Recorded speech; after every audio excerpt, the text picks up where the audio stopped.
Boa tarde, pessoal, tudo bem? Muito bom poder estar aqui novamente conversando. Ontem eu recebi uma solicitação que eu achei interessantíssima para nós conversar e eu acho que não existe alguém que já não tenha passado por isso, né? Onde a pessoa perguntou assim, ó: Tuca, fale algo sobre quando você acha que tem uma amizade sincera, mas descobre que só é amizade da sua parte. Bom, isso é muito ligado com a psicanálise, com o que a gente estuda, né? Porque fala na questão de expectativas e frustrações. Essa questão da amizade unilateral, quando você conhece uma pessoa, pensa que ela é tua amiga, forma um laço de amizade, inclusive, né? E de repente a pessoa não corresponde ao que você tinha como expectativa dela. Quem está errado, ou que se existiu erro, né? Quem está errado? A pessoa que não correspondeu às suas expectativas ou as expectativas que você criou em cima de uma pessoa, imaginando que ela fosse o que ela respondesse de uma maneira e que ela realmente não é, né? Uma criação da nossa mente. Então, para falarmos sobre isso, é bem interessante que a gente fale primeiro sobre a construção das pessoas. O que as pessoas têm na mente? Qual é o significado das palavras, né? Amizade, honestidade, fidelidade.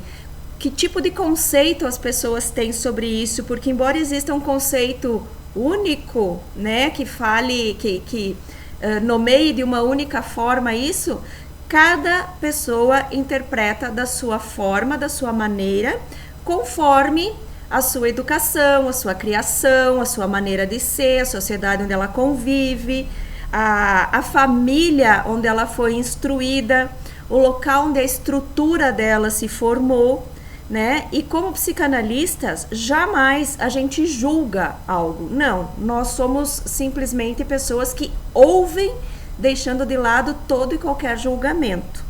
Então, vamos lá. Essas expectativas que nós criamos é quando a gente imagina assim: ai, que legal, essa pessoa deve ser uma pessoa muito séria, muito honesta, né, em relação aos amigos, em relação aos seus conceitos. E nós depositamos confiança em cima daquilo. E de repente a pessoa nos responde de uma maneira diferente, contrária do que a gente imagina, né? E a gente se frustra com isso. Mas o que isso significa? Que nós imaginamos, nós dentro do nosso conceito pensamos de uma forma, né? E a pessoa não é exatamente da forma como a gente pensou. Um dos locais que mais acontece isso, e que a gente conversa muito, principalmente em consultório, são nos casamentos, nos relacionamentos amorosos, né? Que a gente chega numa fase da vida ou logo depois de um tempo de ter conhecido, de estar convivendo e tal, que a gente chega e diz: mas você não é a mesma pessoa que eu conheci, você mudou, você está diferente. Não, a pessoa é o que ela sempre foi. A nossa expectativa fez com que a gente enxergasse ela de uma maneira em que supria as nossas carências, as nossas necessidades. Não significa que ela não seja uma pessoa boa, de boa conduta, dentro do conceito em que ela vive, né? E não dentro do nosso conceito. Porque quem diz que é o nosso conceito que está sempre certo? A gente imagina como se nós estivéssemos posicionados no centro e o nosso conceito fosse o conceito mais correto. Mas quantas vezes nós estamos errados e deixamos também de suprir essas necessidades, essas carências e essas expectativas das pessoas que estão próximas a nós, que nos tiram como amigos, que nos tiram como um relacionamento mais íntimo, que nos tiram como colegas de trabalho, né? Como membros da sociedade onde a gente vive. Quem disse que nós correspondemos às expectativas deles? Então é uma coisa que a gente precisa analisar muito bem dentro da gente. Culpar alguém? Não se culpam as pessoas por causa disso. Culpa a gente tem quando a gente sabe de alguma coisa, sabe que não é certo e mesmo assim faz, prejudicando outras pessoas, fazendo com que o rumo dessas pessoas de alguma forma tenha uma ótica mais negativa, né? Quando a gente é prejudicial a alguém, aí sim a gente tem culpa, né? E a gente precisa conviver com as nossas culpas. E a melhor forma de conviver com as nossas culpas é revendo os nossos conceitos e refazendo, reformulando algumas situações.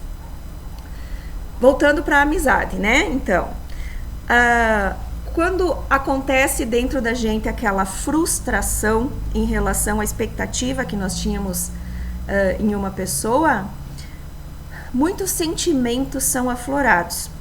E esses sentimentos, na maioria das vezes, em todas as vezes, eles são sentimentos que são construídos ao longo do tempo, né? Sentimentos como assim, se sentir injustiçado, se sentir triste, se sentir magoado, né? Poxa, por que eu depositava tanta confiança e essa pessoa me traiu? Na minha cabeça, esta pessoa me traiu, né? Mas talvez essa pessoa tenha tido alguma atitude que serviu como um gatilho. Um gatilho para quê? Para que a gente retornasse de uma forma mais amarga a sentimentos, a emoções que a gente já viveu em outras épocas e revivesse aquilo. Assim que funcionam os gatilhos. É bem como diz a palavra. Aperta aquele gatilho e vai direto para aquela situação, né? Mas, então, nós precisamos entender o que ocorre dentro da gente em relação a isso. E muitas vezes, inclusive, ocorre assim de a gente ter uma tristeza tão grande por a gente se sentir abandonado. Poxa, eu confiava tanto, eu queria tão bem aquela pessoa, né? Ela se afastou de mim, ela não aceitou mais os meus convites, ou ela respondeu de forma diferente, ou ela mentiu para mim, né? E eu me senti abandonado. E o que realmente está batendo em mim? É em relação a essa pessoa ou é em relação a esse sentimento de abandono que eu estou sentindo? Que em algum momento da minha vida eu já senti e foi amargo, foi cruel. E eu estou revivendo isso por causa das atitudes de uma outra pessoa. Então, da onde que vem este meu sentimento? Em que momento da minha vida eu fui submetida ao abandono? Em que momento da minha vida eu me senti incapaz? Em que momento da minha vida eu queria que tivessem olhado para mim e não olharam? E essa pessoa fez exatamente com que isso viesse à tona. Então, é o momento certo de eu ir buscar o tratamento para isso. É o momento certo de eu ir até o fundo das minhas emoções novamente, pisar naquele chão do fundo do poço que às vezes a gente fala e tomar o impulso para voltar. Na verdade, existe uma frase que eu gosto muito de falar para as pessoas crentes ou descrentes, independente disso, né? Mas eu sempre digo que inimigos são enviados de Deus. Porque só no momento em que nós temos contato com esses inimigos, nós conseguimos descobrir as nossas defesas. E assim funciona com as nossas expectativas e as nossas frustrações. A gente chega num ponto em que a gente consegue descobrir por que isso me faz mal, onde é que foi que isso me fez mal, onde é que está a raiz desse meu problema e que emoção que eu preciso tratar. E vai em busca do tratamento, vai para o psicanalista, vai para o psicólogo, vai para o psiquiatra, vai para a vizinha tomar chimarrão, cafezinho, né? Vai conversar, vai expor, vai botar para fora, vai formular aquele problema, aquela emoção vai tomar uma forma, né? E aí a gente consegue enxergar essa emoção com a nossa mente e a gente consegue tratar ela. E a gente vai percebendo que a próxima vez que tivermos outras amizades, que conhecermos outras pessoas, a gente já fica com o pezinho atrás. Porque a gente sabe que eu tenho uma expectativa, mas a realidade daquela pessoa é outra. A forma com que ela vive, a forma com que ela vê as coisas, não é igual à minha, porque a minha é só a minha interpretação e não a dela.